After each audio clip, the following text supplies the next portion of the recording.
just wanting me to do something for him, wanting me to do something for her. See, God loved her enough to attempt to use me to do something special in her life. And I failed to move forward. Think of what would have happened. Maybe God would have healed her. What a tremendous story to share at Christmas time. She walks into the family Christmas. Whoa, what happened to you? There's a pretty big story to share. Maybe nothing happens to her, but she goes home that night and she says, you know what? Someone actually is a Christian in today's world. Someone actually cares about me. But I didn't do anything. I stood still. If anything, I went backward. David gave his controls to God. He said, God, will you hand the Philistines over to me? Will you actually do this? God said, yes, go. And David went forward.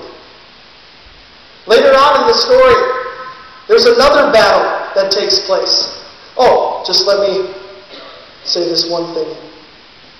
Notice verse 21 if you still have your Bibles open. Because David went forward and chose to do what God said to do, the Philistines abandoned their idols there, and David and his men carried them off. The very thing that was separating those men from God was abandoned because David did what God told him to do. Does that make sense? What would happen? We did what God called us to do. Second battle, David's fighting against the Philistines again. And he gives his controls to God and he says, God, shall I go and fight them again? And then God does this crazy thing. He gives him a left turn. He says, look, I like what you're doing here, David. I like the fact that you want to go and fight these Philistines, but I want you to do it differently this time. I want you to circle around behind them, and I want you to sit where the balsam trees are. If God was talking to me, I would have said, God, look, buddy, I don't know what a balsam tree is. No, it'll be, this is all nice and great. I like this plan. I like the fact that you're giving me direction, that you're telling me to take a left-hand turn here. But you know, God, I really don't know what a balsam tree is. Most of us would assume that God would then say, then find someone who does know what a balsam tree is. Kind of like Moses. God, I can't do it. And then Moses says, well, then take Aaron. So he gives David a left-hand turn. He says, look, I know you just went out and fought them, and all I told you was just go ahead and I'll be with you. But this time I want you to do it different. I want you to take a left turn, go by the balsam trees, and sit. And wait until you hear the sound of marching soldiers. And then once you hear that, go quickly, because that means God is there for you, and God is going to fight. The first time, all God did was, he said, go forward. This time, God's saying, take a left. And then sit and wait. And then all of a sudden you hear the sound of marching soldiers. And then at that moment, you need to go really fast. You know why David was qualified to hear all three of those instructions? Is because he did the one instruction before. What purpose does God have in giving you direction for your life, telling you what college you're supposed to go to, who you're supposed to marry, where you're supposed to live, if we can't listen to the one simple direction that just says forward? If we want to have God direct our lives, that means we need to be able to listen to Him when it's the simplest thing. Go and pray for that woman. Go and pray for that woman. And you know what? If I would have done that, what type of boldness, what type of faith do you think would have welled up inside of me to when I'm walking through Walmart and everyone sees me at Walmart?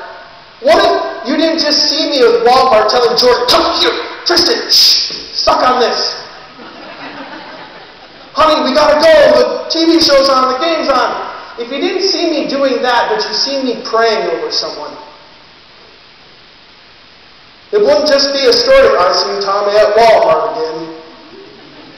And it's really not about me, but you would say, I seen Tommy praying for someone at Walmart. How crazy is that? You know what? I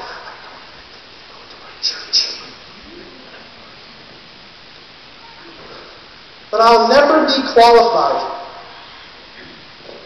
to do any of that unless I can just listen to the simple forward. So, last Sunday, despite my inadequacy to go forward, God decided to give me a left turn. How many of you remember what happened last Sunday night? Go ahead, shout it out. Wow. Last Sunday night. Go ahead, Debbie. The kids' Christmas program. Now how many of you know what happened last Sunday night? It was excellent. Okay, all right. It was mind-blowing.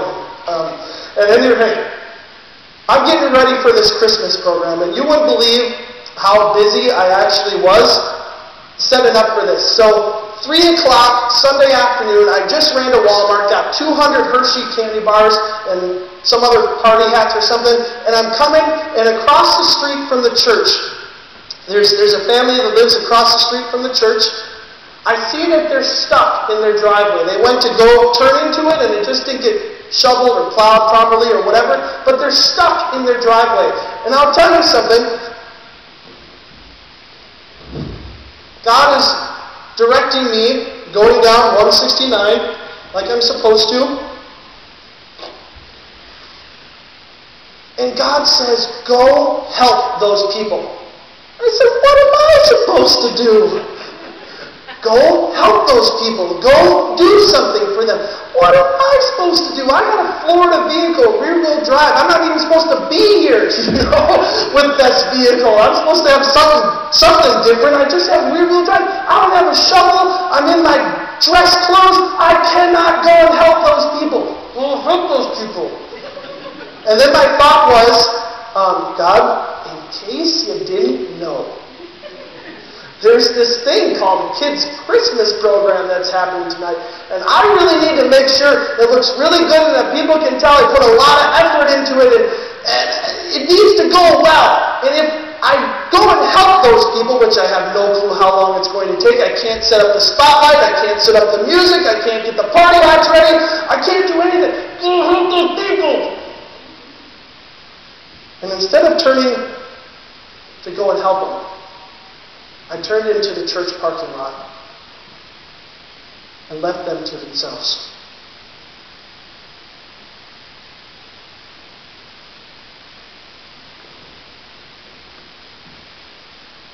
After the service, they were obviously out of that situation. God was trying to direct me, even in the course of doing God's will.